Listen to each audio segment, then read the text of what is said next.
आलमपुर गांव में श्याम नाम का एक जमींदार रहता था। एक समय में वो अपने गांव का सबसे अमीर और इज्जतदार व्यक्ति हुआ करता था, लेकिन धीरे धीरे उसकी जमींदारी कम होती गई और उसके आय में भी कमी होने लगी, जिस वजह से उसे अपनी आधी संपत्ति बेचनी पड़ी। अब हमारे पास ज्यादा जमीन नहीं बची है। अगर इसी तरह हमारी जमीन की संख्या गिरती गई तो एक दिन हम जमींदार कहलाने के लायक नहीं रहेंगे। सही कहा मालिक, आजकल गांव के छोरे लोग शहर में जाकर पढ़ाई करने लगे हैं और खूब पैसा कमाने लगे हैं। फिर तो गांव का कोई व्यक्ति हमारी इज्जत नहीं करेगा। जल्द ही हमें बची जमीन से ज्यादा मुनाफा कमाने का कोई रास्ता ढूंढना पड़ेगा। हाँ मालिक, मैं जल्द से जल्द कोई रास्ता ढूंढता हूँ। रमेश श्याम का सबसे चहीता सेवक था। जरूरत के समय पर श्याम ने रमेश की बहुत मदद की थी, इसलिए रमेश श्याम का बहुत आभारी था और सच्चे दिल से श्याम की सेवा किया करता था। रमेश चिंतित होकर अपने घर पहुंचता है। रमेश की बहन राधा बहुत ही होशियार और चालाक थी। क्या हुआ भैया, आप बहुत चिंता में लग रहे हैं, कोई परेशानी है क्या? क्या बताऊं राधा, एक समय पर मालिक ने हमारी बहुत मदद की थी। अभी मालिक का बुरा समय चल रहा है और मैं उनकी मदद करना चाहता हूँ। जरा विस्तार में बताइए, हुआ क्या? तुम्हें तो पता ही है, मालिक की आधी जमीन उनके सौतेले भाई ने लूट ली और बाकी का बचा कुचा मालिक ने गांव के लोगों के कल्याण में लगा दिया। अब मालिक चाहते हैं कि उनके पास जो थोड़ी जमीन बची है वो उससे अधिक मुनाफा कमा पाए। अच्छा, बड़ी गंभीर समस्या है, लेकिन मेरे पास एक जबरदस्त उपाय है।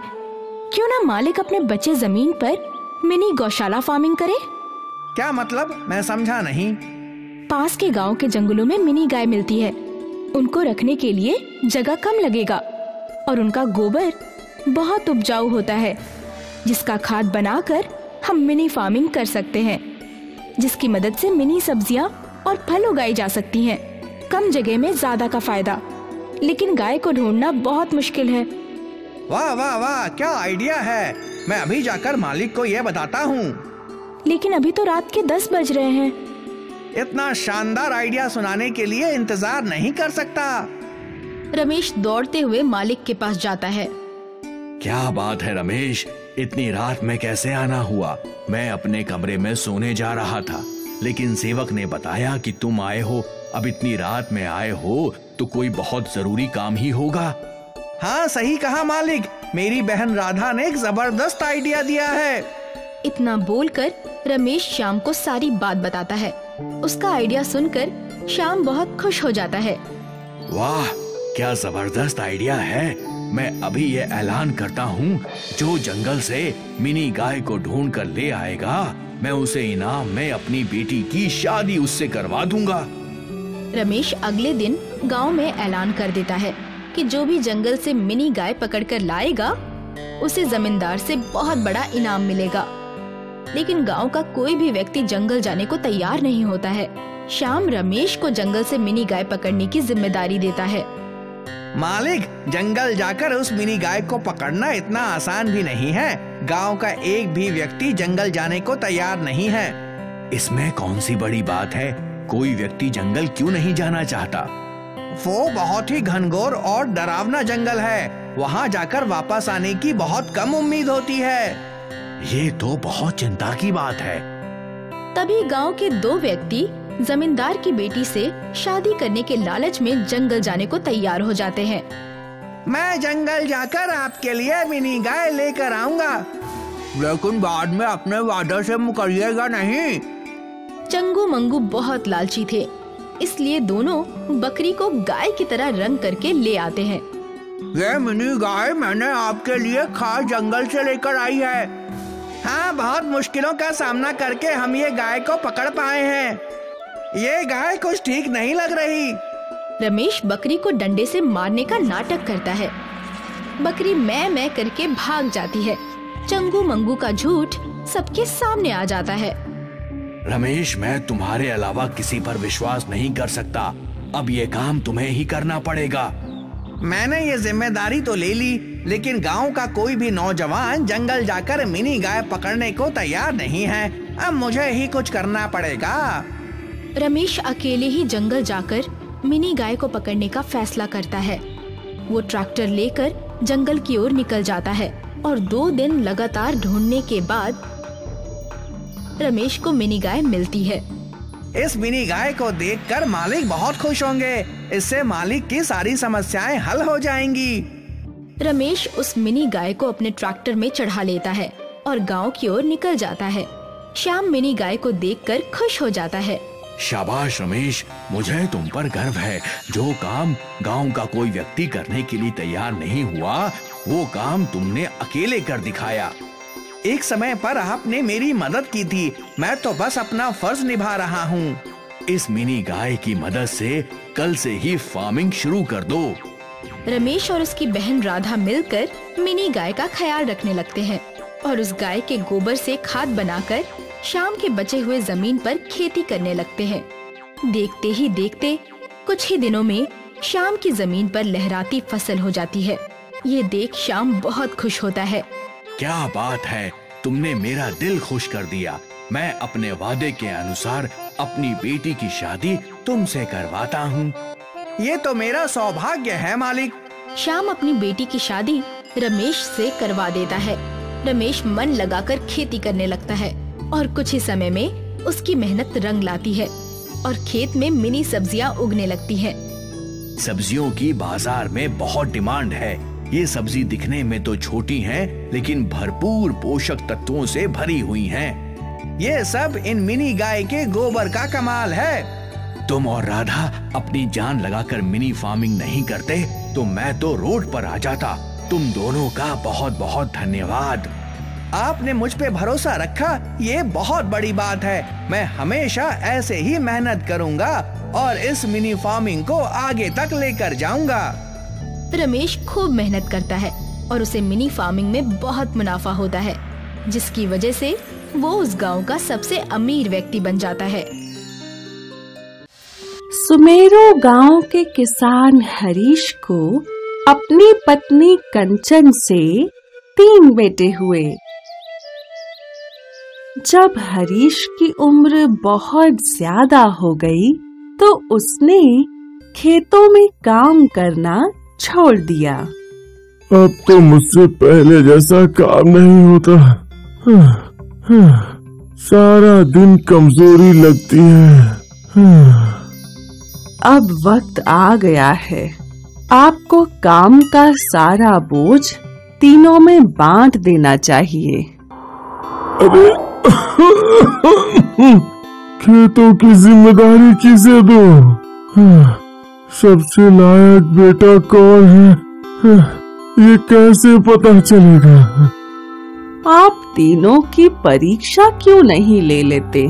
अगली सुबह हरीश ने अपने तीनों बेटों कमलेश, महेश और जिनेश को बुलाया।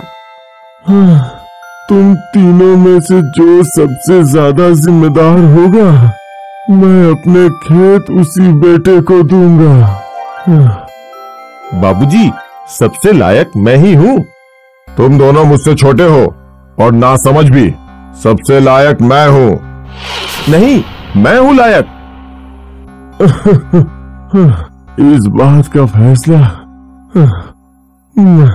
मैं करूंगा।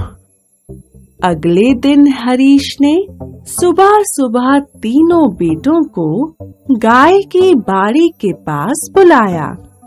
अरे यार, बाबूजी ने इतनी सुबह सुबह यहाँ क्यों बुलाया है? इस बाड़े में 3 जादुई गाय हैं। तुम तीनों को एक एक गाय को पालना है और साथ ही खेत पर काम भी करना है। तुम तीनों में से जो सबसे ईमानदार, मेहनती और काबिल होगा, 10 दिन बाद उसकी गाय सोने की बन जाएगी और मैं खेत उसी बेटे को दूंगा। ये खेत तो मुझे ही मिलेंगे। नहीं, मुझे मिलेंगे। हरीश ने तीनों बेटों को 10 दिन का वक्त दिया। तीनों बेटे अपनी अपनी गाय लेकर चले गए। उन्हें दिन भर खेतों में काम भी करना है और गाय का ख्याल भी रखना है। शुरू में तो तीनों अपनी गाय का ध्यान रखते हैं, मगर 2 दिन बाद ही महेश और कमलेश गाय की सेवा से चिढ़ने लगते हैं। अरे कितना चारा खाएगी तू? मैं तेरा ध्यान रखूं या इन खेतों का? है? सबसे बड़ा बेटा कमलेश खेतों में मेहनत करने के बजाय सिर्फ गाय के पास बैठा रहता। ले तेरा चारा, तुझे और चारा दूंगा, बस तू सोने की गाय बन जा। लेकिन तीसरा बेटा जिनेश ईमानदारी से गाय की सेवा भी करता और रोज खेतों पर बुआई करने भी जाता। इस तरह 10 दिन बीत गए। अब तीनों बेटों की अपने पिता से मिलने की बारी थी। हे भगवान, मेरी गाय तो सोने की बनी ही नहीं, कहीं बाबूजी खेत दूसरे भाइयों को ना दे दें। एक काम करता हूँ, इस गाय पर सुनहरा रंग चढ़ा देता हूँ। अरे रुक रुक रुक रुक, कहाँ भाग रही है? रुक जा रुक जा। कमलेश की तरह महेश ने भी डर के मारे अपनी गाय पर सुनहरा रंग चढ़ा दिया। अरे सिंह क्यों मार रही है? रुक रुक रुक रुक रुक रुक रुक रुक, अभी तेरी पूंछ पकड़ता हूँ। कमलेश और महेश अपनी अपनी गाय लेकर हरीश के पास गए। कमलेश और महेश की सुनहरी गाय देख हरीश हैरान हो गया। तभी जिनेश भी वहाँ आता है, लेकिन उसकी गाय तो पहले की ही तरह सिर्फ सफेद है। मुझे माफ कर दीजिए बाबूजी, मैं आपकी कसौटी पर खरा नहीं उतर सका। ये कुछ पैसे हैं जो मैंने गाय का दूध बेचकर जमा किए हैं। आप खेत को बड़े भाइयों में बांट दीजिए। हरीश को अब फैसला करना था। बहुत सोचने के बाद उसने फैसला किया। मेरे सारे खेत आज से जिनेश संभालेगा। ये सुनकर दोनों भाई चौंक गए। लेकिन बाबूजी, शर्त के मुताबिक तो सोने की गाय हमारे पास है। हाँ, ये कोई जादुई गाय नहीं है और ना ही ये कभी सोने की बन सकती है। अरे ये तो मैंने सिर्फ तुम्हारी परीक्षा लेने के लिए बोला था। तुम दोनों ने अपने फायदे के लिए बेचारी गाय पर ऐसा गंदा रंग चढ़ाकर उसे परेशान कर डाला। तुम दोनों भाइयों की यही सजा है कि तुम लोग गाय का बाड़ा संभालोगे।